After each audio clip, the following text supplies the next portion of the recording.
Today we're going to be ranking the best centre-backs in the world going into next season. Now, of course, those of you who watched the forward videos, left wing, right wing, striker, the midfielders, the 10s, the box-to-boxes, the 6, you will know that we're basing it off pretty much the last couple years and how they should be evaluated going into this upcoming season 26-27. Now, for the short form content, I'm doing top 10s, but for you guys, it's a top 30. So we're going to have those, of course, that are going to be keep grinding from 20 to 30.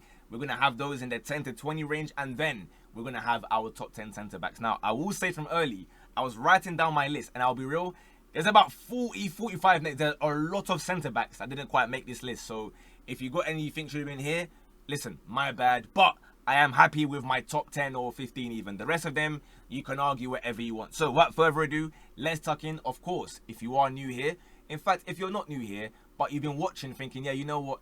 Yeah, this guy's all right. I learned a thing or two. It's entertaining. Maybe you might not learn nothing. You just find me funny. Whichever. You haven't subscribed. Why is that? 100k. We've hit 96k. I'm 4k away. And some of you are doing the gatekeeping thing. Can you please start helping out with a little like, comment, hype, do whatever. Let's start with number 30. And it's a topic that I want to make another video on because this guy in 30th, Lisandro Martinez. Why do I say I want to make a video? Let me know if you want to see this content from me. I was mentioning it on stream on Twitch the other day. I want to make a video of my 11 of players that like the profiles that I like the least about positions. So for example, at centre-backs, my least favourite archetype of CB is the one that is sick at passing, and that's his best attribute. Nothing else. Nothing about 1v1 duels, nothing about the aerials, nothing about anything to do with defending.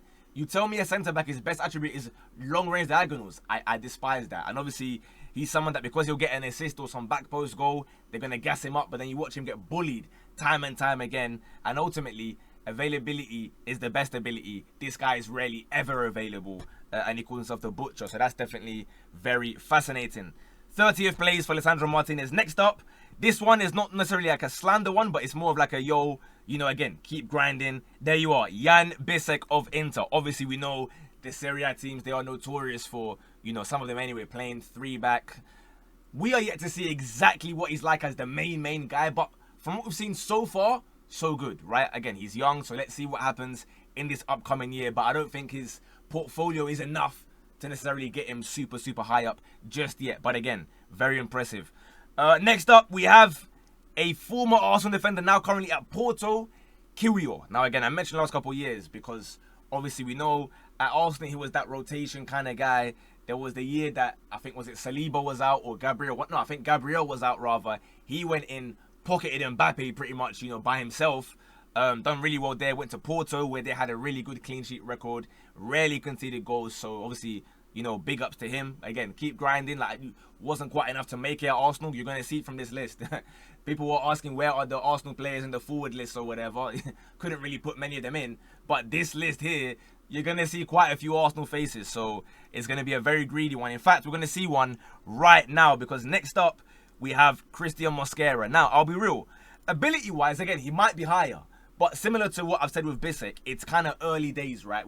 Your portfolio's got to be a little bit bigger. Obviously, again, league title winners, so you can't really, you know, sniff at that. But again, you weren't the main primary guy. You were someone that when players were injured, you came in, you filled in very well. I think it was straight away. Was it Anfield away when he had to come on early for Saliba, if I'm not mistaken? And he looked comfy the entire time. Obviously, they scored the free kick to win the game. But aside from that, I think he done really well. And in fact, if it wasn't for that one tackle, you know, against Kvara, people may have been coming away from that Champions League final saying very mad things because he dealt with Kvara really well, in my opinion. But with a player as world class as Kvara, he can play so bad. It takes one moment, you get cooked, it's a penalty, and then of course PSG equalize and go on to win the game. But Mosquera, on the whole, 12 million, that's a really serious bargain there. Let's see, of course, with Saliba out, how many minutes he'll be getting this season.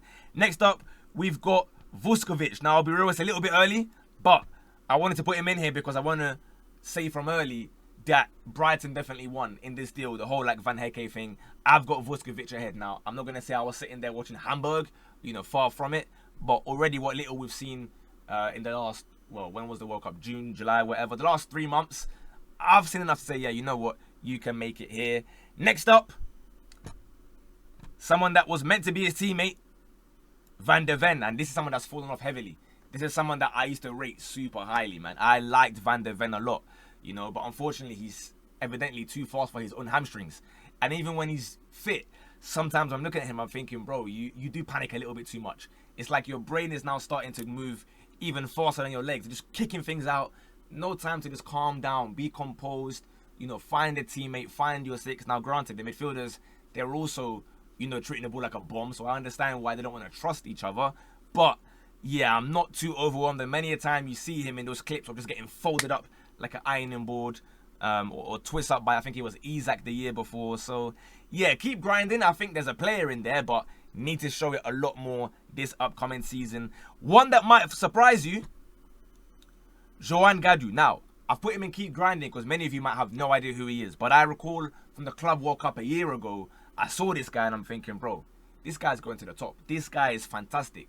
Didn't get a move, but this summer, he's now got his move to Dortmund. So I'm hoping that, again, in this upcoming season, we're going to see him be one of the stars, or star defenders anyway, of the Bundesliga. In fact, let me know. Do you want to see a video as well of, like, I'll make an 11 of breakout stars, right? I.e., you know, Gadu at centre-back. I'll put Muzakiti centre 10 or something like that. Let me know if you want to see that kind of video. Again, big fan of his. Fast, composed, technical as well. Just all the good attributes that you'd like to see in a centre-back. Next up, we've got Lacroix, of course, of Palace and now Chelsea.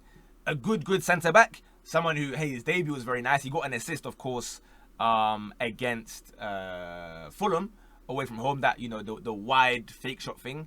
I think it's a good CB. As someone, again, that maybe hasn't really been the primary main guy, right? It's obviously, it was Gahey beforehand, or sometimes we're playing a back three, even dating back to the Wolfsburg days and whatnot.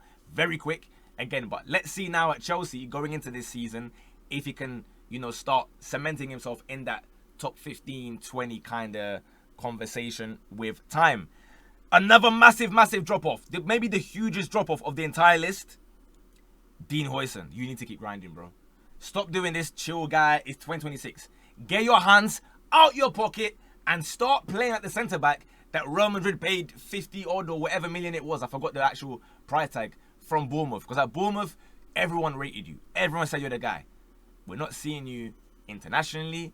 You know, we're not seeing you at club level do anything special at all. This has been a really poor year for Huijsen. And again, I'll hold my hands up. There's someone that's not even on this list. Asensio as well. That guy is even more than keep grinding, bro. Because I was championing this guy, and he's showing me nothing, making me like a fool. So they definitely need to step their game up in that regard. Next up, we go to the 21st, the last name on the keep grinding list. Now, to be fair, it's not really keep grinding because I can't lie. He's grinded already. He's done what he needs to do in his career. It's Gerard Jan Stones. Obviously, look, last couple of years, he hasn't played that many games. The last couple of years doesn't include as well the Champions League year. You know, before that, a year before, 2 years before, whatever.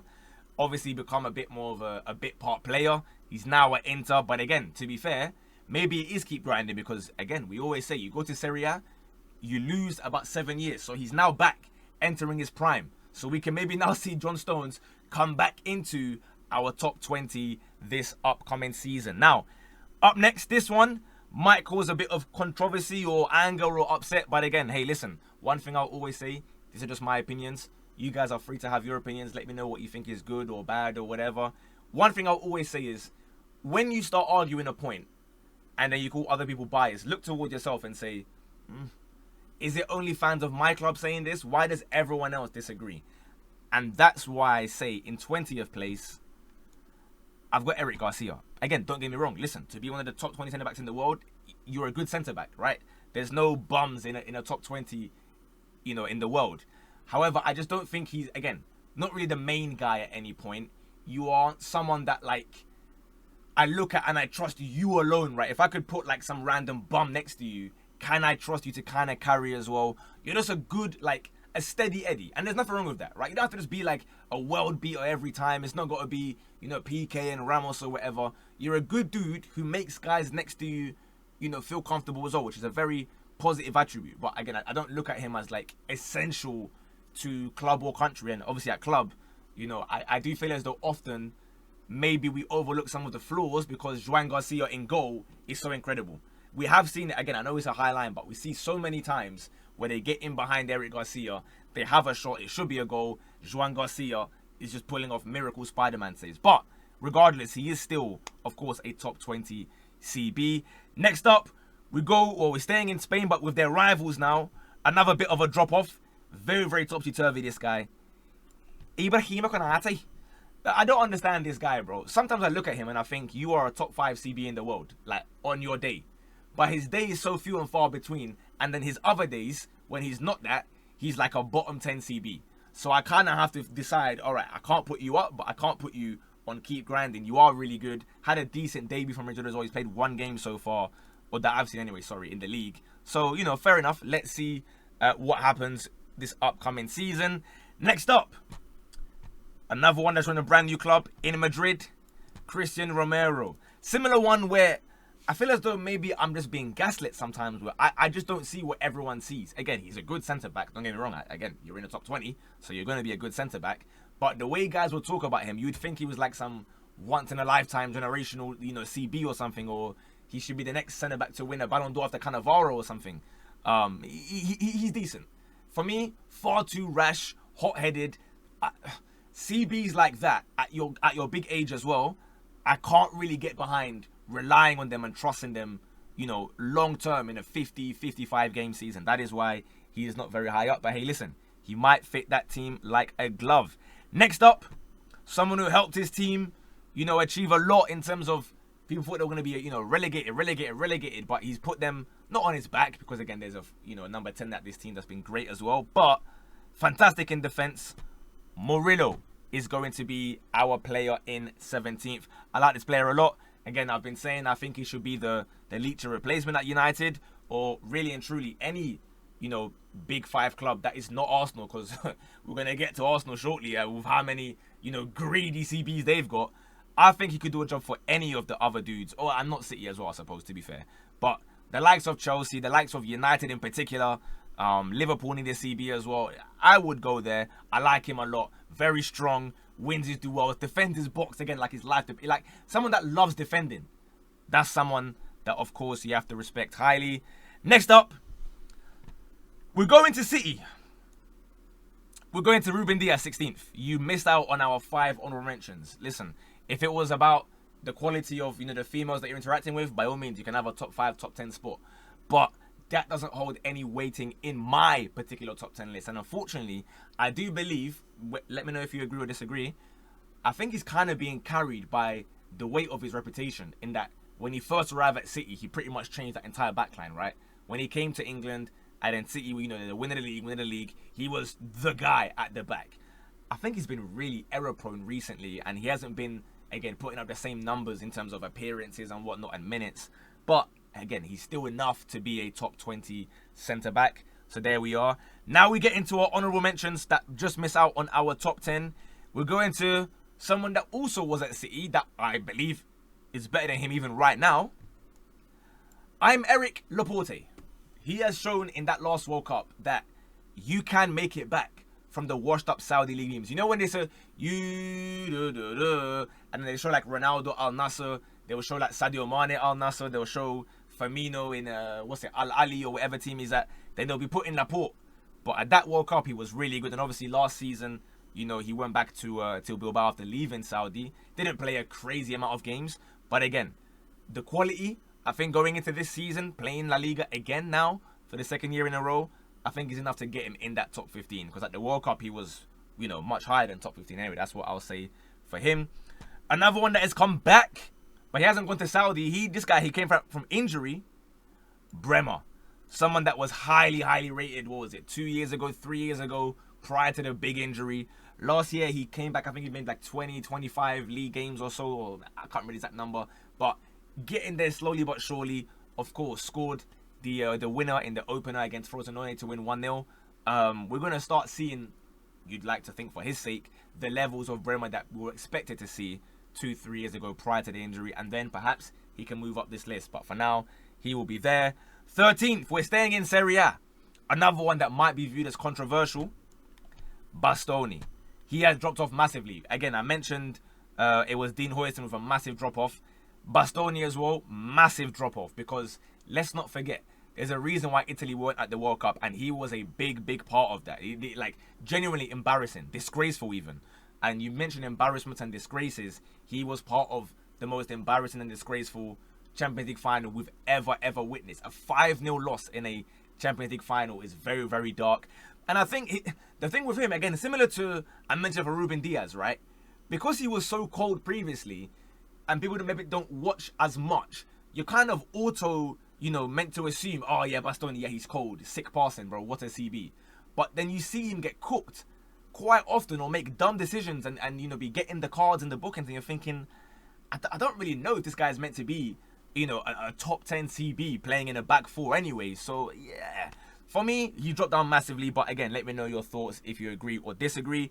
Next up, I mentioned the team being really greedy. Ezri Konsa. Obviously, this is based on his Aston Villa spell, and England, because he is an England starter now. I'd say he's the second choice England CB, in my opinion.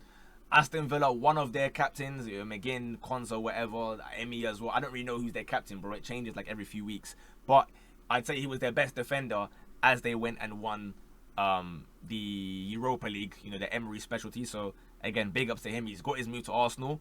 How much will he play? We don't really know, because he can play right back, he can play CB. Saliba's obviously out, so probably he will get game time over Mosquera eventually when he's settled into the team. But again, the reason why I mentioned Arsenal being very greedy is because the next guy on the list is also a representative of Arsenal, just missing out on the top 10. That is Piero Hincapié. Now, the thing with him, obviously, those of us who are watching the games, he played a lot of matches as a left back. However, as I've told you guys, from the left wing list, the striker list, right wing, 10, centre mid, defensive mid, I am going strictly off what it says on their transfer mark. That way, we can avoid the confusion of, but why didn't you put my player? Oh, where's this guy? No. So yes, I will acknowledge and I agree he should be in the left back list, but ultimately, this is where he's been put.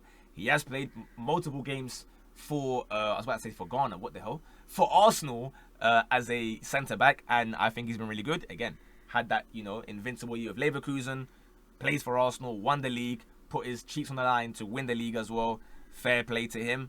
That is an impressive one. And now, we get into our top 10. To the team that Arsenal were fighting for the title with. 10th place, Kusanov. Is just someone that, listen, of course, we know now he's a star of Uzbekistan. You say anything about Kusanov, you get like 400 comments. Uzbekistan mention. Obviously, big up him. We always talk about bounce back from that Chelsea game, blah, blah, blah. The same story by now. We know it.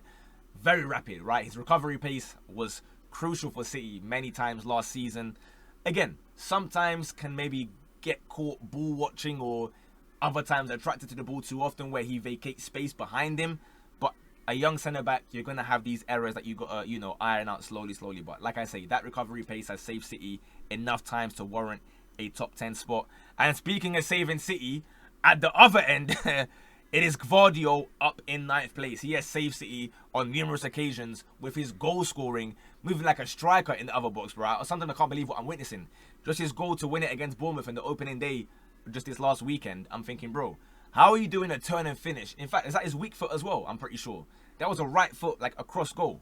So, fair play to him. Obviously, another one in that sort of Hincapié mode of like, you have slightly played a lot of games at left back, but I've seen you enough at centre back as well to judge you as a centre back. So if you want to put both of these two in your left back list, by all means, feel free. I am just going to go purely off what it says on Transfer Market, please, and thank you very much. Next up, Father Time has caught him, but he can hang on to a top 10 spot. 8th place, Virgil van Dijk. This is someone that, listen, we know for the last 5 years, 6 years, probably even longer than that, to be honest with you, this has been the best centre-back in England, right? I'd say from about 19 to about 24 or something like that, you can definitely argue for sword number one. Obviously, there's times where Ruben Diaz might argue it, or someone else might argue it here and there. Someone else has obviously taken over recently, we're going to speak about later. But Van Dijk still, because of the Van Dijk heritage, he can still do the aura farming gimmick because some people are scared to take him on. So he's able to still, drop back. But again, sometimes because of the age, he isn't engaging as much. And you do often see him kind of turning his back away or delegating. They used to call him Van Delegate. Remember that one against Watford when Troy Deeney pat their head. But Van Dijk, of course, an all-time centre-back. He can still hang on to an 8th spot for us over there. Next up, Schlotterbeck of Dortmund. I think he's due a move soon. I think he's put Dortmund, on his back. He's doing the bicep thing. He's carrying Dortmund at times with those massive blocks that you see him making. Again, the big games with Bayern and Leverkusen or Leipzig, whatever you class as the big games. In Europe as well, done decent. Get some bullet headers himself too. I think he's a really underrated CB. Again, no disrespect to Dortmund, of course, a big team in their own right. But I'm talking about a team that tries to win Champions Leagues or even league titles. He's not going to win a league title with Dortmund as things currently stand, nor a Champions League. So I do think a Barca or, again, even a Madrid could very much do with him. I mentioned the Premier League teams as well. They could also do with him similar as well. Now, the last name to not make it into our top 5, it's going to be a hat-trick for City in our top 10. Mark Guéhi. I mentioned Konsa being the second guy at England because I think Mark Guéhi is the number 1 first choice pick at centre-back for England. Last couple years, his CV, pretty decent. You become the first guy to captain Crystal Palace to win a trophy, the FA Cup win. And then the next year, you win the FA Cup again with City. I do not believe he was in the Carabao squad, so he doesn't actually qualify for a Carabao trophy. But back-to-back FA Cups is cool. In fact, the fun random fact I just realised I was speaking about this, he actually got knocked out of the FA Cup the year that they won the FA Cup with City. I think, what was the team again? Oh, it was some random like Moorgate or Halifax or Palace got chucked out by some random team and he was there. But funnily enough, he ended up winning it. Again, big goal against Chelsea, some decent games. Obviously, the Everton game will stick in people's minds as a really bad performance. But ultimately, I think he done well enough to warrant a 6th place finish in our list. Next up, we're going to La Liga for Kubasi, 5th place. Now, World Cup, by far and easily the best young player at the tournament. He was class in that tournament. He showed that, when I'm not playing in that Hansi Flick super high line, I'm a good centre-back. Please don't forget about me. At the same time, I do have to factor in, of course, the last couple of years, particularly the last season. Again, that high line, he does seem to get caught out quite a lot when there's not someone experienced next to him to hold his hand. Now, doesn't mean that he's a bad team. Of course, listen, you're in my top 5. You are fantastic and you're young. So these things, you will learn them. But there has been some big moments where Kubasi seems to be there's like a rabbit in headlights where he makes a mistake and completely bugs out and then that's it. You're getting, a red or a massive decision against you. But again, that World Cup has shown that if he can just get it right and, again, give him a year or two more experience, I'm sure he can move up the list in time. Next up, 4th place. Big up to whoever sub, by the way. That's your cue as well. Make sure you man sub. We are 4K away from 100K. And speaking of 4th place, a man who has shown that you can beat the Bozo Gene allegations, Dayo Upamecano. Time and time again, year after year, not week after week, month after month, let's say, for Champions League. You look at him when the lights are shining bright and you're thinking, this guy's eating grass. He's now world class. He's now putting in consistently good performances, winning the duels against guys 1v1, aerially, on the ground. He's a tough guy to get around. Don't get me wrong. He still does make the odd mistake here and there, but they are far less detrimental than they were, a year ago, 2 years ago, 3 years ago. He's become a starter for France now where guys don't really dispute it anymore. It used to always be, let's do Saliba, Konate. That thing has gone. Upamecano definitely is part of that pairing. And I think, this last year, the rise has been good to see, to be fair. So big ups to him. In 3rd place, another one that maybe had like a similar trajectory, if you will, where people, again, would talk about the mistakes he would make, but since then has become a warrior for his team. Gabriel Magalhaes in 3rd place. This is someone who, again, he defends his box like his life depends on it.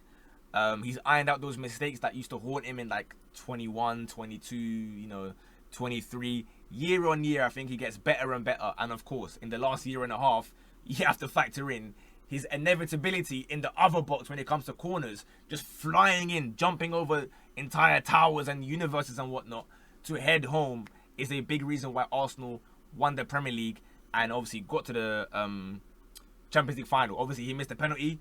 If I'm judging a centre-back on penalty shootouts, then I can't lie, we'd be in a very dark place here, because I don't want to see any centre-backs, any of these guys, apart from maybe Van Dijk. I can't lie.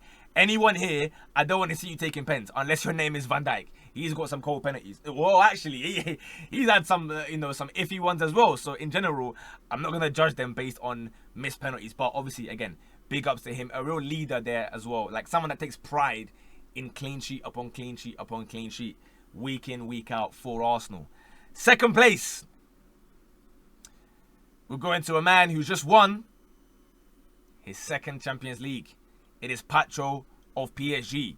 Now, this is someone that, bear in mind, he wasn't even in France 2 years ago. He arrived in France and immediately back-to-back league titles. Obviously, Ligue 1, whatever, it means nothing. But back-to-back Champions Leagues cannot be sniffed at. And again, he was a big part of that. Someone that's not even on this list, Marquinhos, to be fair, maybe could have been on here, but I can't lie, I've never really been a Marquinhos fan. I'd probably rank him around like the 16 to 20 range, but I just forgot to put him, to be fair.